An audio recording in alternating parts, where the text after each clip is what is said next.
Bispo da cidade de Campos dos Goytacazes, no estado do Rio de Janeiro, Roberto Francisco Ferreira Paz tem longa trajetória eclesiástica e acadêmica na discussão de temas que envolvem fé, política e direito canônico. Na Confederação Nacional dos Bispos do Brasil, atua em iniciativas que buscam estimular a participação dos fiéis na política e na prática da cidadania.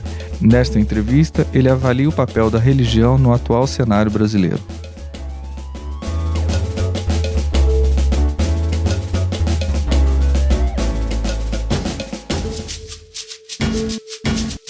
Dom Roberto, a gente tem vivido uma certa ascensão conservadora em vários campos. Curioso que no momento em que a Igreja, especialmente pela atuação do Papa Francisco, consegue se posicionar de forma avançada assim, em vários temas, né? Como que o senhor tem feito e a Igreja tem feito uma leitura sobre a conjuntura que a gente vive do país e em boa parte do mundo, né, onde uma agenda mais conservadora tem avançado?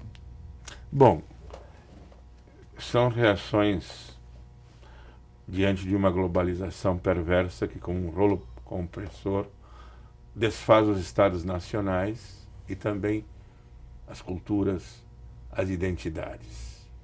E diante disso surge o fundamentalismo das várias religiões, não excluída a católica também, e há também, especialmente na Europa, um abandono do que chamamos a modernidade, com aquelas bandeiras de uma inclusão universal, de uma cidadania cosmopolita e universal, de uma pretensão de igualdade para todos.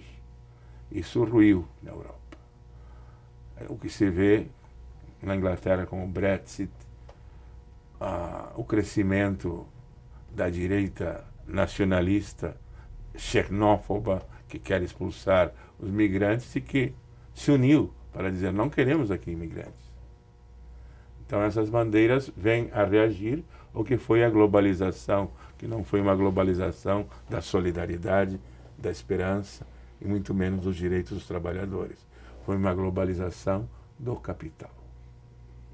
Durante um bom período, nos anos 70, por exemplo, a própria Igreja não abandonou um pouco também essa agenda e agora ela está tendo que retornar, né, quando ela teve ali em momentos muito tensos, aquele momento de Guerra Fria, por exemplo, um posicionamento às vezes não muito sensível às reivindicações dos trabalhadores, e depois e havia setores na Igreja que sim, que atuavam, ou seja, num momento muito tenso de discussão ali entre o papel da Igreja e até que ponto ela deveria ter uma militância política ou não, ou seja, agora ela não está precisando retornar um pouco a uma agenda política que ela abandonou durante um período? Sim. Houve, claro, eu restaria antes de 1970, houve com, digamos assim, com Garibaldi, quando invadiu o Estado do Vaticano, e a questão da Itália, Pio IX, que se sentiu preso no Vaticano, houve um abandono da política. E até com a quanta cura de Pio IX, uma certa, digamos assim, a política está tomada pelo laicismo. É anticlerical, é isto, é aquilo. Com o Vaticano II, já especialmente com a encíclica Gaudium et Spes, e o próprio nome indica, nós compartilhamos com o mundo as alegrias e as esperanças. Houve, assim, uma retomada do leigo na missão de recapitular todas as coisas em Cristo e defender a justiça. Que, digamos, o mundo tinha uma validade, tem uma autonomia, e a política é a ciência e a arte do bem comum. Então, um cristão não pode estar fora da política. Uhum. Então, a partir daí, o Vaticano foi recebido em Medellín, em 1968, que o ano que vem nós vamos comemorar, a célebre conferência de Medellín, que acrescentou a essa aceitação da modernidade, que foi o Concílio Vaticano II, a modernidade cristã, porque as três bandeiras, veja, liberdade, a igreja não pode estar contra a liberdade, fraternidade muito menos. Igualdade vem do Evangelho também.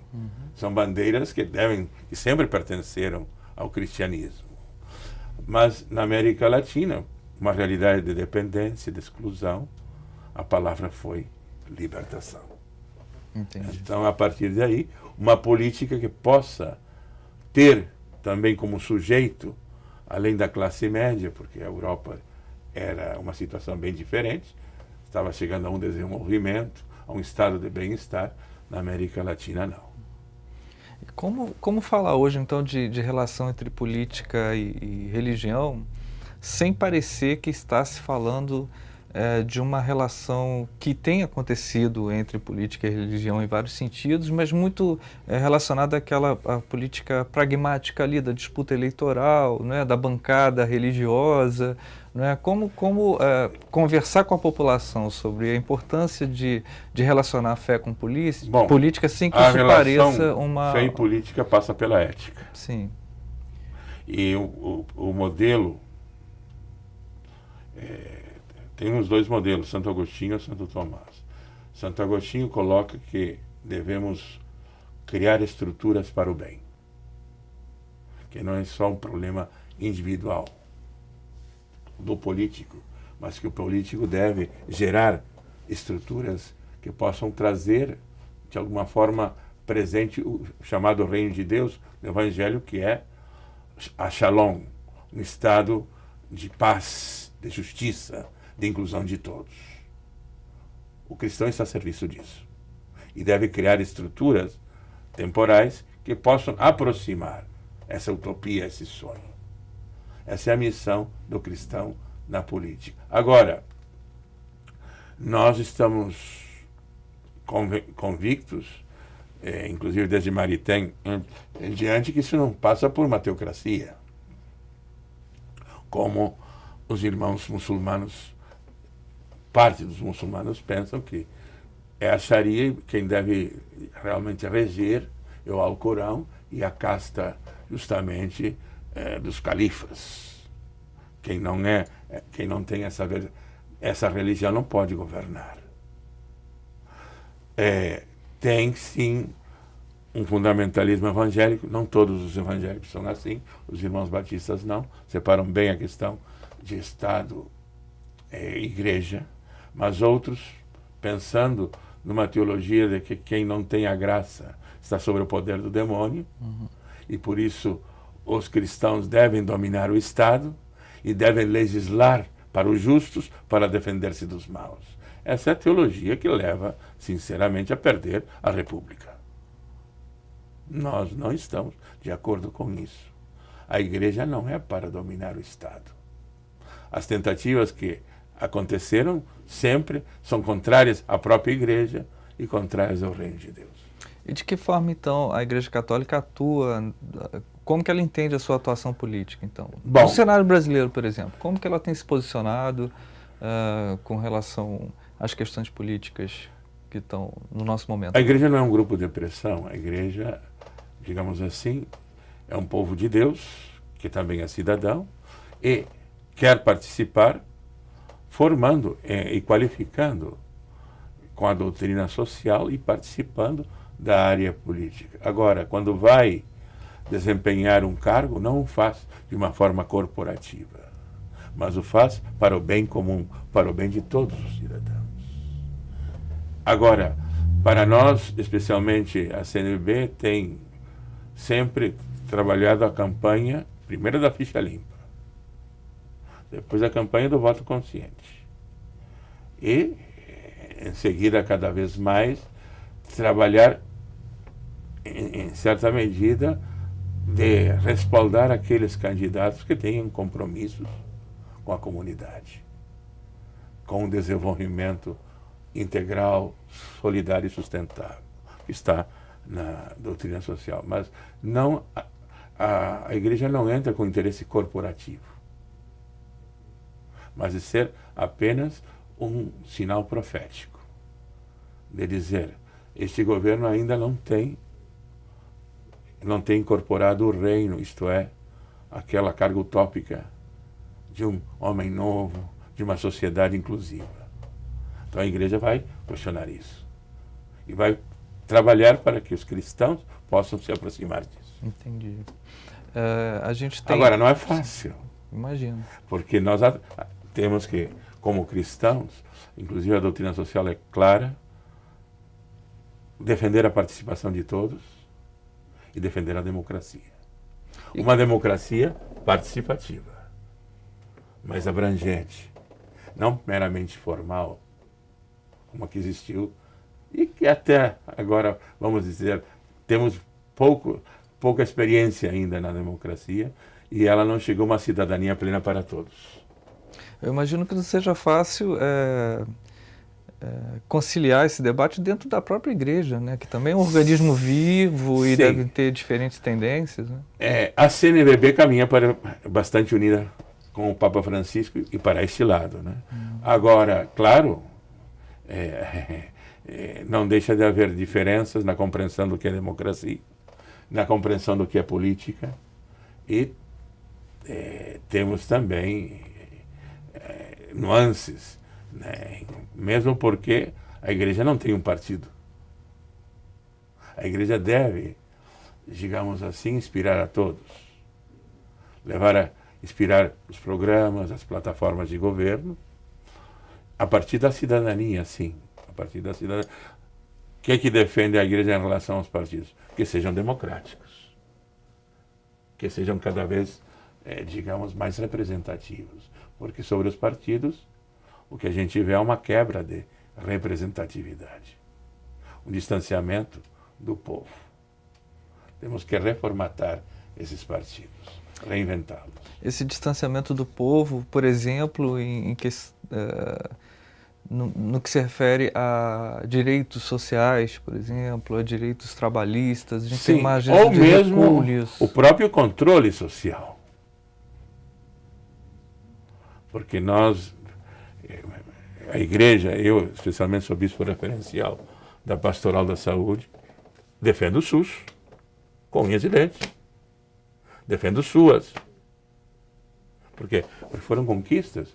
O SUS do movimento sanitarista, que defende a saúde como dever do Estado e direito do cidadão. Saúde integral. Devemos construí-la. Então, a participação ou a política também é isso. A participação não só, digamos, nos cargos executivos ou legislativos, mas também nos conselhos paritários. Digamos, que devem ter 50% de usuários, que às vezes não conseguimos isso. E às vezes estão agora, cada vez mais, tratando de marginalizar isso. Né? Nós acreditamos que foi um grande passo, o controle social, que é o termômetro de uma democracia. Até que ponto um usuário pobre tem interferência nas políticas públicas. Essa participação da população na comunidade católica, por exemplo, a experiência que a igreja, né, os senhores têm com a população, você tem percebido esse envolvimento? A população às vezes não está parecendo um pouco insensível ao que está acontecendo ou anestesiada. Como que o senhor tem percebido assim, no contato com as comunidades, esses temas que a gente está conversando, como que está chegando para essa população? Como que a população está reagindo ou deixando de reagir? Foi decepcionada, se tornou apática por este aluvião de denúncias contra a corrupção, que causou uma perda de credibilidade na classe dirigente ou política, de modo que a população está não sabendo em quem acreditar e em que acreditar. E parte dessa mesma população pode ser iludida por cantos de sereias. Há um perigo nisso, né? Sim, de dirigentes autoritários que apresentam, olha, se eu ganhar, cada cidadão vai ter uma Glock, ou vai ter um fuzil A47. Ora, isso aí, apresentar isso como solução ou como política de governo é desastroso. Primeiro porque é uma política de eliminação de pessoas. Não constrói a paz. Não pensa o Brasil como um país que deve todos habitar. E o perigo é que É é um discurso segregar, muito sedutor, é né? Como? É um discurso muito sedutor esse, né? Sim, tanto assim que dizem que É o discurso do Trump nos Estados Unidos, em né? 2018 uma das questões mais sérias vai ser a segurança no debate.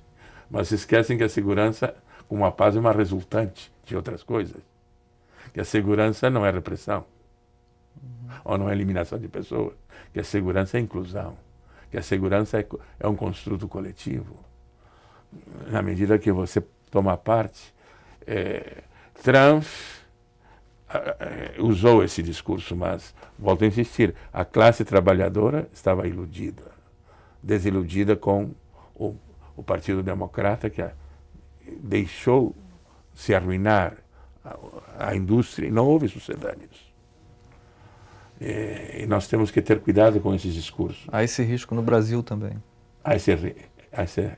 Exatamente.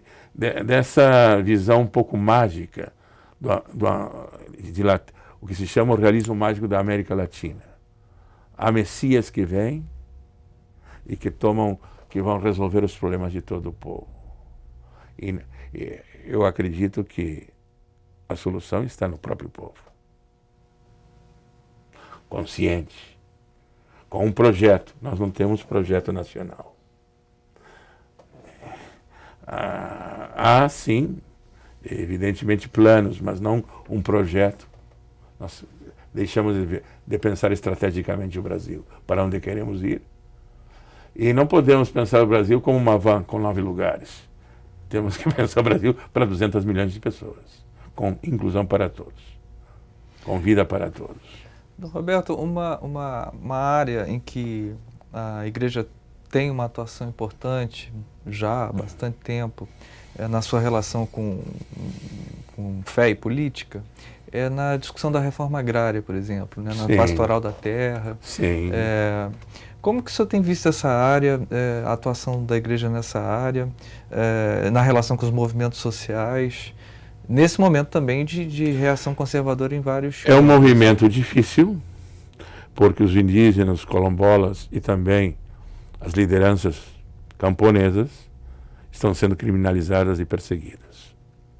O Papa convocou ontem a um sínodo especial da Amazônia, não só da Amazônia brasileira, para ser uma voz mundial em defesa dos indígenas, das terras indígenas e da terra, da Amazônia, da ecologia, da causa ambiental, dos rios, que correm risco, como por exemplo a Recan. Se os artistas não tivessem feito barulho, teria sido leiloada. Então, o Papa é muito simpático aos movimentos sociais, às culturas que vêm de baixo, porque são os protagonistas, devem ser os protagonistas. E a reforma agrária, eu me lembro que até o próprio Papa João Paulo II, quando esteve aqui, a reforma agrária é urgente. E não a fizemos, né? Temos distribuído terras, mas a reforma agrária é muito mais que isso.